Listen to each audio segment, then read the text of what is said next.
positivity to work can be there every day. And mentally is where everything starts.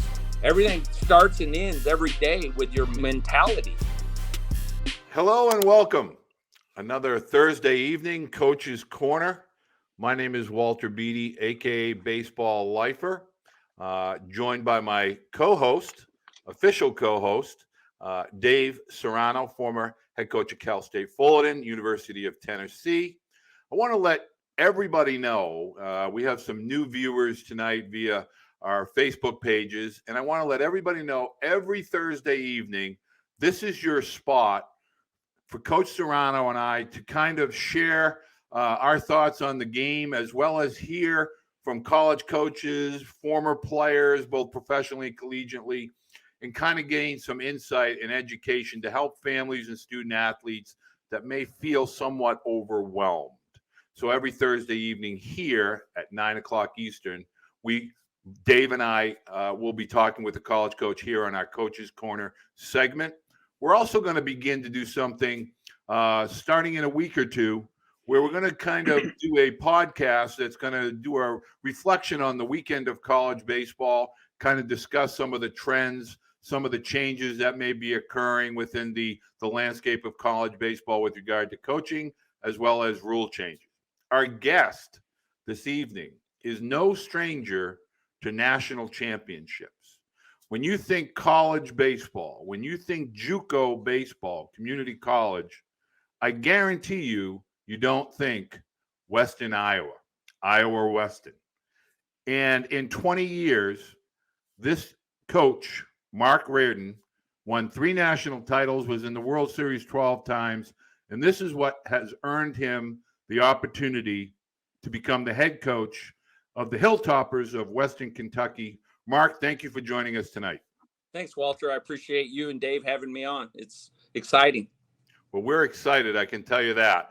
And I really, with Tyler playing at Vanderbilt, I know Western Kentucky makes an annual trip, or has made a pretty much annual trip into Nashville.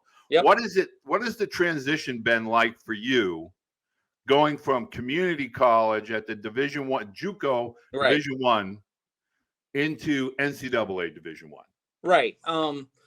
There's definitely sometimes stigmas of the junior college and the wild west and fly by the seat of your pants. And back in the days, JUCO, it was, right, Dave? I mean, it was a little bit, fly by the seat of your pants if you want. The rules were slim and in between, but there's so many of us out there now in today's level and junior college level. And then NJCA does such a great job of governing it that, it wasn't that big. The number one thing for a lot of people who know me and what some of my reputation is like, the lack of hours at the junior college level. I mean, we practiced Monday through Friday 7 times because we did 2-a-days on Tuesdays and Thursdays. We lifted 4 days a week, Monday through Friday, and we played every Saturday and Sunday, whether we were playing outside competition or we just inter-squatted. And like last year before leaving and coming here, my last fall there, the first full weekend we gave them off was like the first weekend in November. Because it was junior college. I'm like, if you want to get better, then that's why you came to junior college. Yeah. You don't get better sitting around. That's just kind of growing up on a farm. That's just kind of how it was. So, and I never wanted to shortchange them. Now, so people are like, I don't know how you're going to do that. You can't do that stuff at Division I. I'm like, well, no kidding. I'm 51 years old. Like, I get it. But a lot of my practice formats and what we did, team drills that included offense, defense, base running, just so much in one drill, is really set for Division I. Smaller number roster, less time at practice, but yet the efficiency of what I always say, use both sides of the baseball. A lot of times, if you think of a baseball, people just like offense, just hit and base run, and they're lacking defense. They're lacking pitchers backing up or whatever you're doing. I always try to use both sides of the baseballs and how many drills, so you're getting both sides, and there's just the efficiency of it and game like. So a lot of that has been set up to this. I get caught on a little bit of dead time for myself, to where now I'm just focusing on more of something else, whether it's recruiting, whether it's getting, the Diamond Club boosters going. We're upgrading facilities. I'm putting a lot of time into that. But taking over a program that has been lower end, dormant, whatever you want to say, for the last 8-9 years, I wouldn't have been able to do it like 12, 13, 14 years ago. I wouldn't still be equipped enough. I always joke with people, but yet I'm not joking. I was kind of a late bloomer when it comes to maturity. My wife would probably tell you I still am, but I wouldn't have been able to handle just so much, whether it's the losing, right? Battling that a little bit more when you first take over. Really just mindset, just how they roll out of bed, how they're thinking, what they talk about, everything like that. That's probably been what has been the most fun for me, because that's how I built Iowa Western.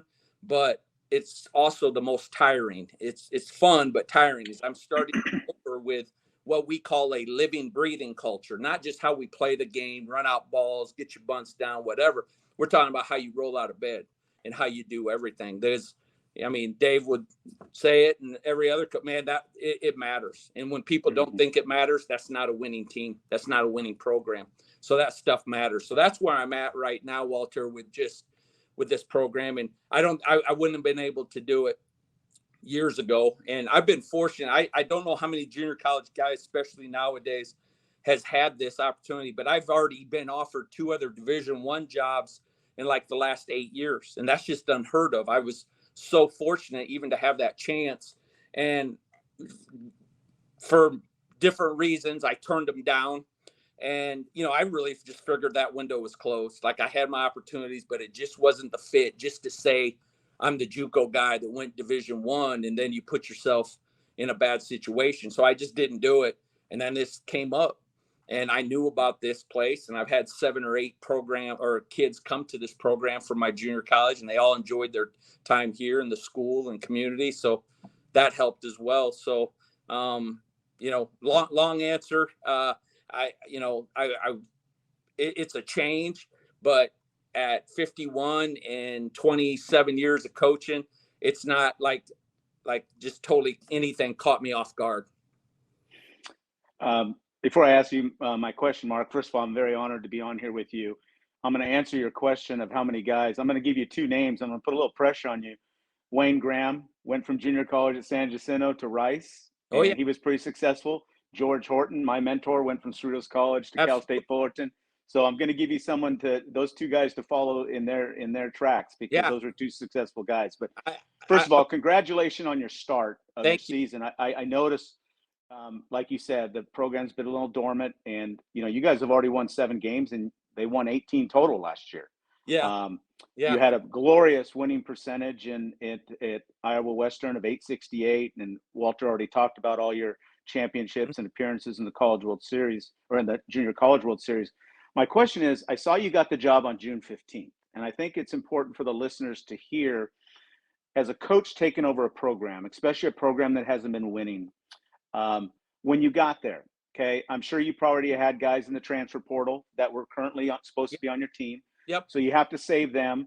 How did you construct your roster, and what were you allowed to do with your roster of a team that didn't win a lot of games last year? Were you able to make some moves, and did you have to go out and get players? Because it's late in recruiting on June 15th. And how did you go out and find your guys? Well, so a couple things. I got to hear, kind of get behind that curtain, and you hear about culture or whatnot, what was already been going on here, and then the players that were here, players that were in the portal that I did call. I think we lost like 4, 2 that were real substantial. If you were looking on paper, it's like that we'd like to have those guys. When you're not winning a lot, like they were here, and then you just had 18 wins. And now you're getting a new coach. You would think maybe with the new coach you'd get a few more of the maybe higher, some of the higher ups in the portal, because we know not everybody is in the portal. It's just going to fit for different reasons. And I just wasn't being able to have like a a big quality selection. Now, the one thing I don't think some people know and a lot of people don't know is I didn't cut anybody. Anybody who wanted to stay, I kept this year. My athletic director, when he was hiring me, Todd Stewart, said, I'm looking for energy. And I'm kind of an energy guy. If you can tell, I'm sitting on my chair, rolling back and forth, got my hands going everywhere. And I could do this for 3 hours if you wanted to. So I'm an energy guy. He was looking for culture and he was looking for player development. And those are kind of spells my name right there. So I was keeping whoever wanted to stay. So we have like 19 return that were on this team last year. We were able to get, I brought one with me, a left-handed pitcher who comes out of our pen this year. He's a sophomore. And then Coach Fournier from Wabash, he was there for like 26 years, great junior college program out of Illinois. He's my recruiting coordinator. He was my second hire after my pitching coach who came with me from Iowa Western. Well, he had some guys that played for him that were in the portal that were in the, out of the SEC and some other places. And so we just kind of pieced it. It looks like my grandma's quilt. You know what I mean? Like you got the old t-shirt here and you got a pair of shorts here and you just kind of sew them all together. And that's what we are. And the number one thing for me was just the kids that wanted to be here. My athletic director said, year one is actually year zero. Like just do what you need to do, get started. We're in a little bit of disarray on the field, off the field, whatever. And so he just said year one is actually year zero to start, which is great. But we only take that so far, right? We're worrying about right now. But I couldn't be real picky, Dave, in the portal. I mean, who's necessarily knocking down our door. And honestly, in the future, I don't know how much we can really rely on that either. I think a place like this, a mid-major, which can be a good mid-major, we're in a great conference. Conference USA is a baseball conference, but I could probably get lashed back for making that comment right there, but from other people. But it's a baseball conference to me. I mean, the quality of play is incredible. But I don't think that we can just rely on the portal guys when there's just so many that can just sit there and pick like crazy. So we got to be careful that way. I think junior college, this is a junior college transfer conference. If you look at everybody's rosters and the success of programs and just who's really your staples in your lineup and things like that. So we've done really well there. We're top 5 in the country right now in recruiting with junior college, and we've really killed it that way. And so I early on in the future, I don't know, maybe some more people want to be on board and we get a couple more in the portal. But I'm really proud of the guys that stayed here and they're buying in. They want to win. Yeah. They want. So Mark, tell me something real quick. Yeah. So you take over this program, you get off to a really good start. And that's obviously something that you can use to your advantage with regard to recruiting. Yeah. Getting a lot of parents, a lot of student athletes that are sending this question. Are you a camp guy? Do you want to see video? How do we get our guys in front of the Hilltopper staff?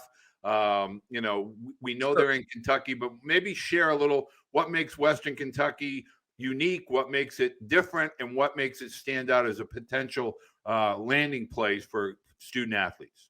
Sure. Bowling Green's in a great area, first and foremost. I mean, our midweeks on Tuesdays are all less than 2 hours, which, Dave, that's huge, right? I mean, kids are in bed by 10:30, and getting up and going to class the next day and not dragging. So that's always big. But it's a university town. Bowling Green is kind of like a bigger Starkville, kind of format where the town is Western Kentucky University. So they're just so supportive that way. But for me, we've done really well this fall with the high school showcase camps that we ran. We've actually signed. I know 3 for sure. I'm wanting to say 4, but we've signed 3 for the future. Committed 3 at least out of that. So that was obviously more local kids. within a state or two. And then videos, I mean, nowadays video is just crazy with what you can see video just before you really reach out to them or really start going deeper into them. You can see so much between the high school. I think what's a neat thing that we sell is we're really limited in roster. Our roster is a 40-man roster. So when I'm sitting there talking to parents, I'm like, listen, we're going to have 40 guys on the team. I mean, you're not going to show up and there's 56 guys. And I think that that's huge. Again, I'm a parent as well, a 21-year-old that pitches at a Division II 4-year school. And I have a 16-year-old son that's a sophomore in high school that wants to be a college player. So that would be big to me too, is the limitations, what we have with our roster size to start with. So that might hurt me a little bit because I'd like to carry a couple more with arms because of injuries and guys that just maybe need a red shirt, but we can't. And so I turn it the other way and be like, listen, you show up here and you got way higher chances. I think also with being a longtime junior college guy, which means incredible development, and my whole staff, my pitching coach who came with me, he was 3 years with me at Iowa Western and is now here. Just development, incredible development on the mound. And then Coach Fournier, who was 26 years as the head coach at Wabash Junior College in Illinois, that is always top 5, top 10 in the country. He comes in my recruiting guy, my hitting guy, my infield guy. And so you're talking about development. We're development guys. And I still think, especially today with portal, PBR, perfect game, everything like that, people just get all the talent. And there's not necessarily coaching going on. We talked about Corbin real quick with my relationship with him at Vanderbilt, and he's still a huge teacher. And so am I. And it's not just, wow, I got all this talent. My talent beats your talent on the roster. Here we go. No, like there's still development going on. And that's what we always want our parents and the kids know coming here is, yeah, you're talented, but you've got a better future than you are talented right now. And you just need to develop. And that's the person, the student, and the athlete. And I think that that's what people need to know that they get with WKU. Mark, I love those words from your mouth. That's, I mean, you're right. Not many people are doing that anymore. And it's just, let's get all the talent and the best, the cream will rise to the top. I think it would be interesting for our listeners on here to hear this from you. And I know every school and coach is going to handle this differently, but kind of break down your 11.7 on as a coaching staff. When you sit down and talk recruiting, where is the majority of your money going that you're handing out to the recruits that are bringing in? Yeah. You're bringing in. When you and I would have a team, first day of practice, and we go, okay, everybody run out to your position. Everybody runs out to catcher, pitcher, shortstop, center field. Yeah. I mean, that's the reality of it, Yeah. So that's a lot of what you're doing. And all of a sudden, you got that shortstop and you're like, no, Jimmy, you need to go over to third base. You're going to end up being 6'3" and 220 pounds and be you know what I mean? And well, center fielder, no, dude, you need to be a left fielder. You don't actually run as well or whatever. So going back to, the middle of the field, I mean, you obviously got to have a guy that can catch and throw and block and handle pitching. Whether you're 8 years old or you're 30 years old and in the big leagues, the mound is what matters. That's the beautiful thing about our game is that mound matters, whether you're little Timmy or you're the big guy, in the MLB. I mean, the mound is where it's at. So there's a lot that goes, there's a majority of it that's going to go there. You're going to have a shortstop. You're going to, so we're talking the middle of the field because your center fielder is, probably a leadoff guy, actually goes and gets the ball. Your shortstop, obviously great communicator, obviously can play, handle the ball. He's probably a 2-hole or 6-hole type guy. Catchers in the middle lineup, the big first baseman. I think I'm no different than a lot of other places. And again, taking this job, we have great opportunities on the backside of 11.7 with reciprocity with other state academics, things like that. And I think that that's just still where baseball continues to go is those academics are big, man. like baseball players just aren't, those dumb little guys running around. I mean, nowadays, the higher you want to play, the smarter you need to be, whether it's going to be what money you get. I mean, we can give a guy, that 25 or 30%, and then whatever they get on the backside, I mean, they can still get like 75% from us. I mean, so those types of things are what's big. So it's got to be, but I mean, some of your best players, some of your best stories, Dave, and all your years of coaching is that walk on. Yeah, absolutely. Yes. And I think what people don't understand, Mark, and I think you answered that perfectly, is that parents got to understand that when you're being approached by a coach, and to not get offended if they're getting offered very little money because their son's a first baseman or maybe a corner outfielder.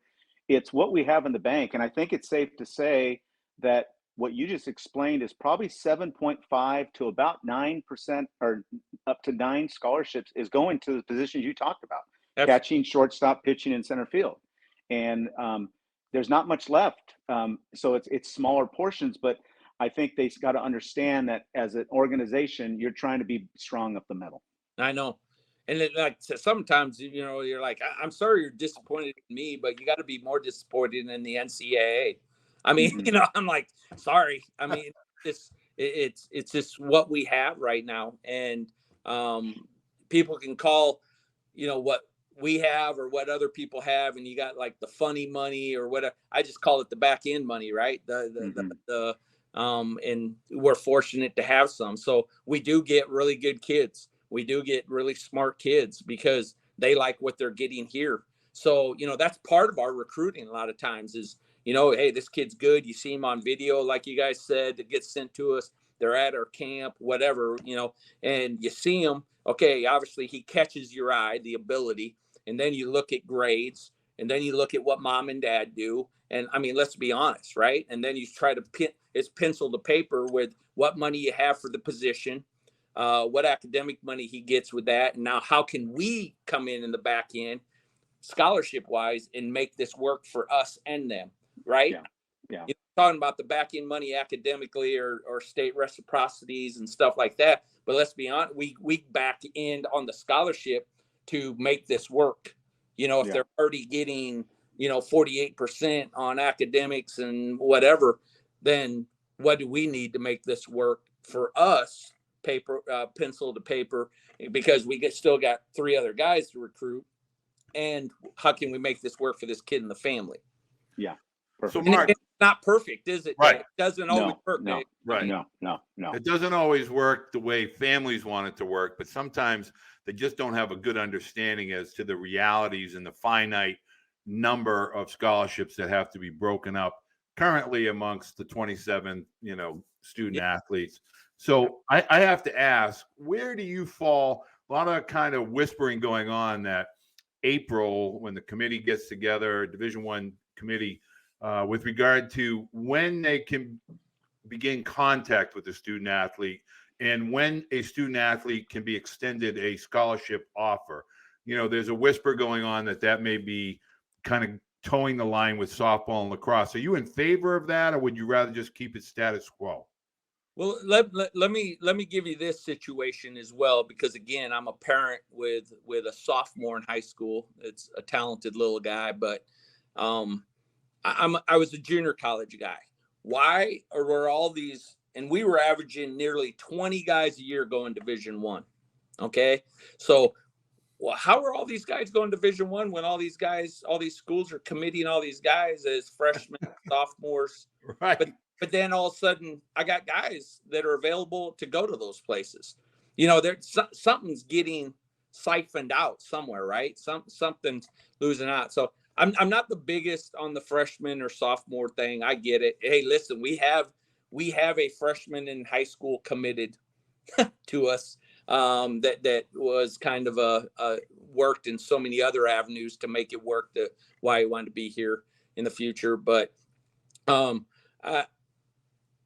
I would really like for the kids to be able to enjoy high school a little bit more and not be consumed with that. To me, I think it just really falls into place. I mean, I still tell people, like, if you're a player and you haven't been recruited your freshman and sophomore year, and your junior year, you just maybe got a little bit, but nothing really bet, but you keep getting better. You keep getting strong. I promise you, someone will still offer you. Right. I promise. It's just, well, we're not recruiting that class anymore. We're done with that class. And that's going to happen in the SEC, Big 12, ACC. But even then, it doesn't necessarily always happen, because those same conferences were recruiting my kids every year. And they're you know what I mean? So I'm not big, the earlier you get to contact them, I don't think is the answer overall. And I get it that we want to recruit and we don't want to miss out on the kids, but I think first and foremost, I want it to be about my kid. Right. I don't want it to be about my program or whoever's program. I really don't have much to say on. I'm giving you my oversight of being a parent and having a kid, and now I'm in this business. But I don't think that it needs to be any earlier. I don't think it needs to be rushed any more than I think it already is getting to. I mean, we're recruiting 8th graders now, for God's sakes. Mm-hmm. You brought up the Conference USA, and I've always had a ton of respect for Conference USA. It's a really spread out conference. So my question to you, staying with the recruiting theme, is because you're one of the more northern schools in Conference USA, how do you use that when you're hitting the pavement and the road out recruiting? Because I'm sure people are using that against you. Yeah. So what are you going to do to contradict that? And the other thing is, because how much Conference USA is spread out, obviously that probably helps you to go into Louisiana and find a guy, and Florida to find a guy, doesn't it? Yeah, in Atlanta, it really does. We have a lot of success in Atlanta. You look at you look at Illinois, you look at Indiana, where we're having a ton of success. Kentucky, where this program just hadn't really been in people's ears that much in the past. And so we've been having success there. Missouri, right beside us. Again, you're talking to the guy that was at Plus I for 20 years and was always in the top 10 and winning national championships in baseball. That's a Southern sport. We're full turf here. We have our own indoor hitting facility, 24-hour access. We're home the first 4 weekends because I get Northern Division Ones to come down here to play us that are above us.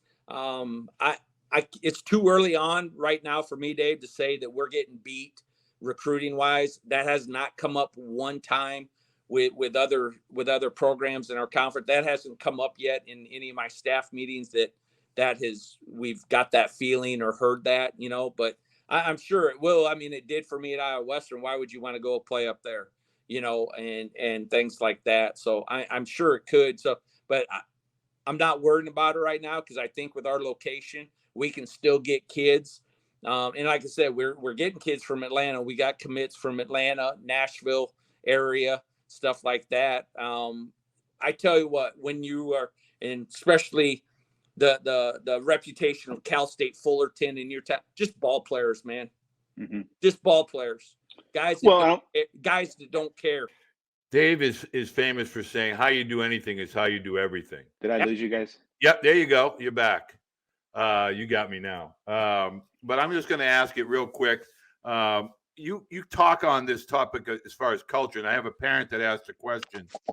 When these student athletes are in high school, how important is it for them to understand routine, daily disciplines? Because, again, using Dave's quote, how you do everything is how you do everything.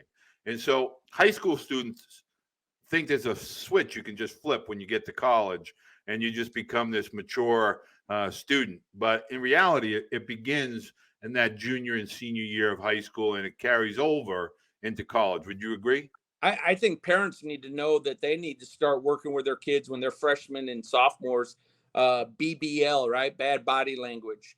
How they roll out of bed. Like he said, how you do anything is how you do everything. I talk about, it's not about how you roll out on the field. It's how you roll out of bed, and just your mannerisms and the effort, and things like that. And I think it has to start your freshman and sophomore year, because you just can't be waiting till you're a junior or senior and then you're fighting bad habits or anything like that. So because I talk about the world, but we're talking about baseball within that world. But just the team, the bad body language or positive body language, just the effort, just the communication, the talk, the positive talk, the volume of the talk.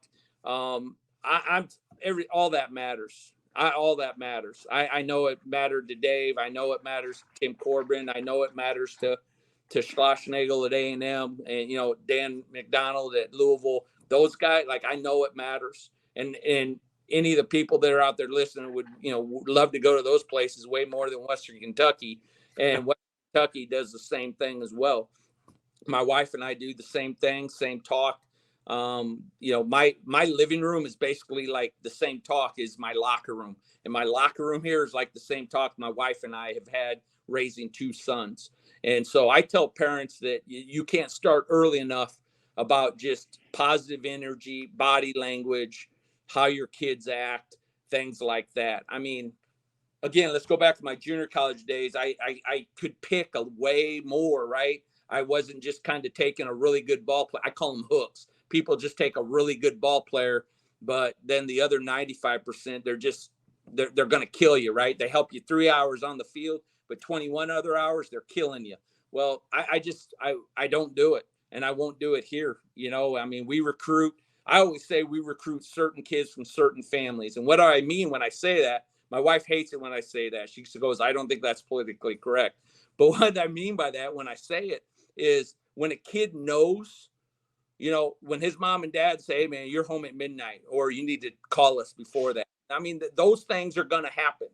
And when they have brought them up to be a good teammate, when they bring them up, when they raise them about having commitment, like if practice is Wednesday, then we're going to go to practice. And then that way you play on the weekend. In today's world, Walter, we're hearing about, and again, we were part of this as parents and watching other families. A kid wouldn't go to practice on Tuesday and Thursday, and the parents were still waiting in the parking lot to talk to coach on Saturday, wondering why Timmy didn't play.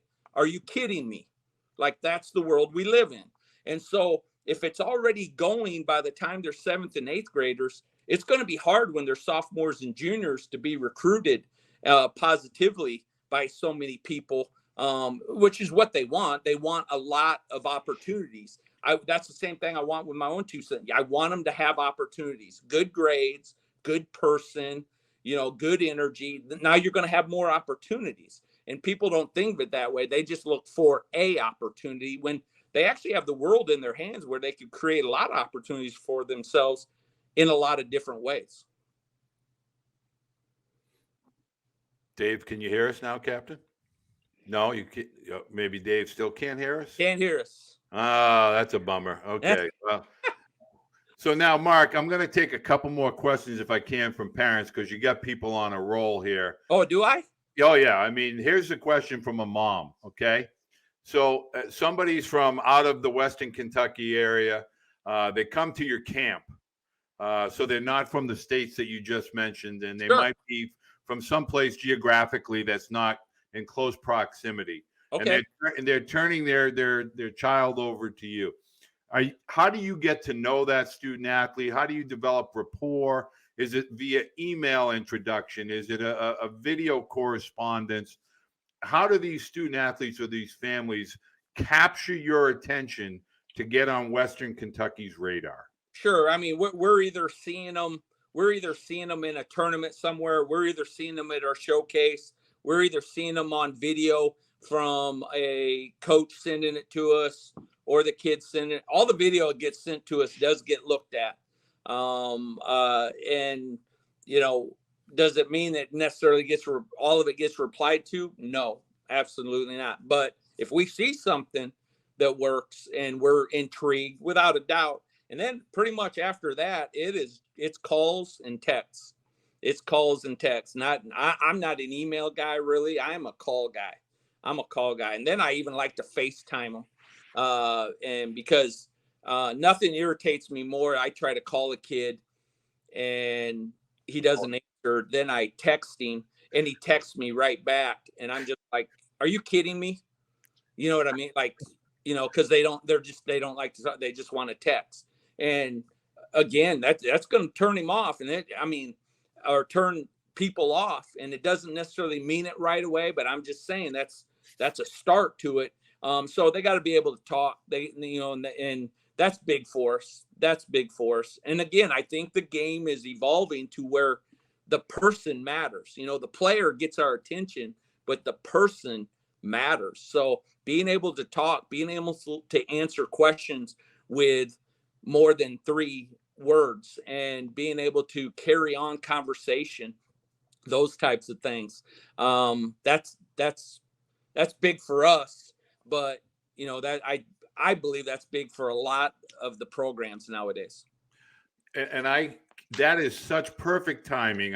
When I talk to families, I had a conversation this evening with a parent, and I try to stress the importance of proper communication. Well, let me tell you this, Walter. Let me tell you this too. You're talking about parents and communication. I don't need parents emailing me. Oh, I don't need parents emailing me about Timmy. Like, I need Timmy to email me. I need his high school coach. I need somebody like that. I don't need the coach. I don't need the parent. And I'm a parent, love parents. I'm just saying, I need the kid to do it. This is almost as if you've been reading all of my questions that came in earlier today, because I try to stress that it's the student athlete that's going to be playing for 4 years, not mom or dad. I'm a parent. Dave's a parent. You're a parent. We love our children, but we can't play anymore. At least I can't. I'm the oldest. What I've learned about college is it's a privilege, not a right, for kids to play. And that doesn't mean that, you can be demeaning or you can treat them a certain way or question skin color or sexuality or whatever. That's not what I'm talking about. I'm talking about, they just think they got all the rights in the world, right? You know what I mean? When it's a privilege, not a right. That's basically just how the law reads it. To, if they really don't like it, then walk away, type of thing. But the same, in that same kind of fashion is what I'm talking about with the parents just wanting to be involved right from the beginning. Now, what you should be doing is pushing your son to do it. And I've also gone as far as to tell parents, if you're even pushing the kid to do it, does he even really want to do it? Does he want to do it? So I know you love it for him as a parent, but does he care about that? And that's the way I look at it. And I've many times have called dads out on that they are doing their due diligence as a parent and helping and trying, but they're way over what they should be doing. And I just bluntly ask them, I'm like, you need to just flat out sit your son down and ask him how much he really loves this and how he wants to do it. Because if that's the case, if he was calling me or emailing me a third of what you're doing, I would be intrigued to talk with him and see what this is about. You know what I mean? Type of thing. This is invaluable. I think this segment alone, I think every parent should be really grateful that you're hearing from a coach with 26 years of experience as a baseball coach telling you, if you simply prepare your children to interact, communicate, converse, be able to carry a conversation, it's going to help them so much, not only with regard to recruiting, but the world as a whole, whether it's for employment, whether it's for academics, sooner or later, public speaking or conversation, even though it's a lost art, it definitely plays a big role. When we have recruits on campus and the parents are with them and people think we do, and I've done this for years. I did it at my junior college, and we do it here. And parents think we do it to ooh and ah them, but all of my players, whether we're around campus and they see us, they will purposely walk over and introduce themselves to the mom and dad and the kid, and they have a warm look to them, a smile, and a quick "How are you doing?" Shake their hands, eye contact. Where are you from? We call it, just that elevator conversation, that minute talk. And it's not really to impress recruits. It really isn't at all. I'm actually doing what I call life survival skills for my players, because they got to get comfortable to walking up to a complete stranger and introducing themselves and just having a quick conversation. There's a lot of people that get hired in that elevator or are remembered in that elevator because of just that brief conversation. And that's why I do that type of stuff. And I've for years, I've called them life survival skills, just those little things like that. And that's what, we still do. We do it here now. Is our kids will come up, they'll see us with them. You don't walk the other way. You don't avoid it. You get comfortable with walking up to grown adults, the mom and dads, and then a future, hopefully student athlete, and just saying hi and having a good handshake and talking with them. And I think that's invaluable. Well, I want to personally say thank you. I know we lost Dave's audio. I don't know what happened. I'm sure he would want to extend, because this is really fascinating information that you were able to share. We didn't have to go down the road of, what I call typical baseball college talk. We really explored a few new areas of college baseball that I think parents, it was really insightful. So, Mark, thank you very, very much. No problem. And again, and I've said it 5 or 6 times, I'm a parent too. I have one that's a senior in college. We redshirted him at my junior college. My wife and I, we just, when he was deciding on a school in junior college and he grew up there, right? We still gave him the tour around campus, still sat down and talked with him, gave him the option if he wanted to go other places, stuff like that. When he got recruited to Central Missouri, we went down as mom and dad and just kind of, stayed out of the way. I've done it. And again, have a sophomore in high school and going to be doing it all over again. So the 2 biggest hypocrites in my life are coaches and parents, and I'm both. Okay. So just people need to realize that they're the biggest hypocrites. And again, like I said, man, I'm putting myself right in there. And my wife and I, the more we've known that, seen it, admitted it, right, we become better. We become better talk in the car with our 16-year-old, around the living room, whatever it is. And one more thing I'll tell you, and I think it's not used enough and it's not defined enough, is kids aren't tough enough anymore. And what I mean by tough is not just adversity and being able to handle it and positive body language and talk and effort, but I'm talking about tough to walk up to somebody and say, I'm sorry. That tough. Or to say, I love you, or thank you, or walk over to somebody and say, hey, do you need help right now? Instead of walking away because you don't want to be part of it. I think the tough is being lost. And that's just how I grew up. And I used to think tough was the other way, right, Walter? I mean, getting hit by a pitch or playing hurt or all that. And that's what kids still might think. But around here, I teach them what tough really means. And it means everything. Whether you need to tell somebody you love them, and that's kind of hard for some people to do, but you got to be tough enough to be able to do it, or tough enough to accept that you're coming off the bench and be tough enough to work harder if you don't want to just come off the bench, or if you're not getting recruited by enough people and you want to complain about it or defend or deny why you're not. You just need to get tougher. That's the way I think more people that are within the youth baseball landscape, if they were teaching that method, really that mindset of being mentally tough, being prepared to accept and excel in your role and what it takes to truly be a part of a team. If we did that at younger ages, I think it's kind of a lost, that mental toughness. Oh, man. It's really something that we don't challenge the student athletes enough to overcome. We create another outlet. We create another roadway.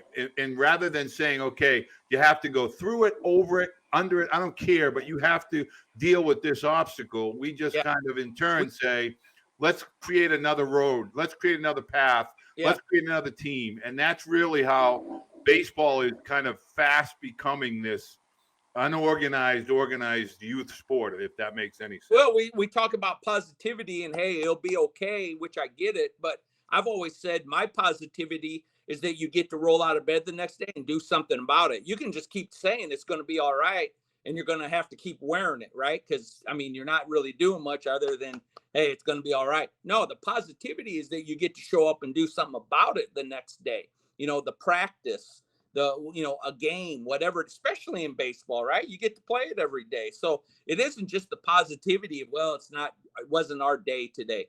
Well, maybe fundamentally we weren't tough enough, and we didn't stay locked in the whole day. We weren't tough enough. Like I said, I think it is the word that's not defined good enough in so many ways, and it's not used the right way. We throw it around there, kind of like grind and grit or whatever, but I just don't think it's defined and held at the standard it needs to be for tough.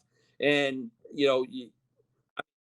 for me, like I said, um, it's a big thing we've been on our kids. It's just energy can be there every day. The positivity to work can be there every day, and mentally is where everything starts. Everything starts and ends every day with your mentality and what you want to choose to do.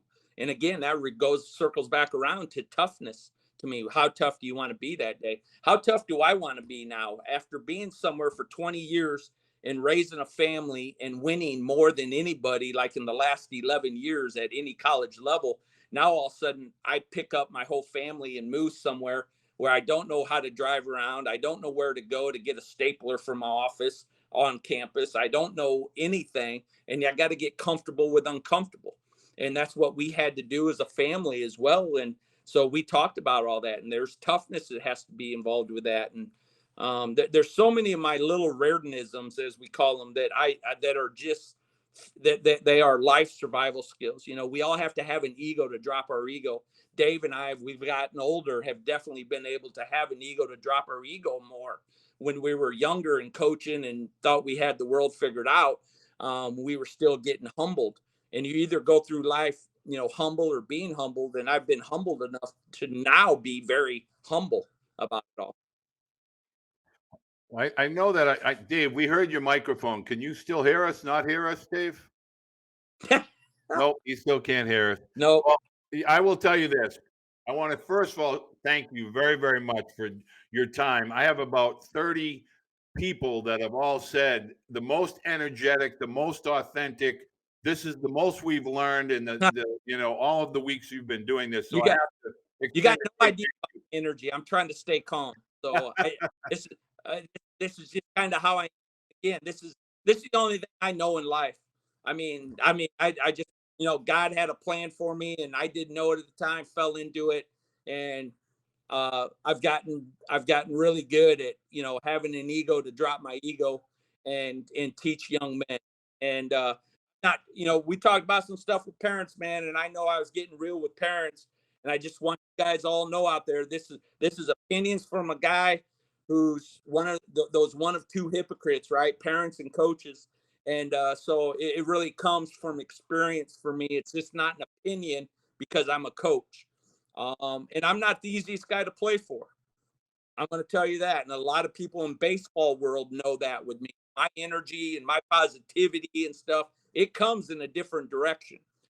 Kids just need to know that you care about them. It's really like raising kids. You're worried they're not home by midnight.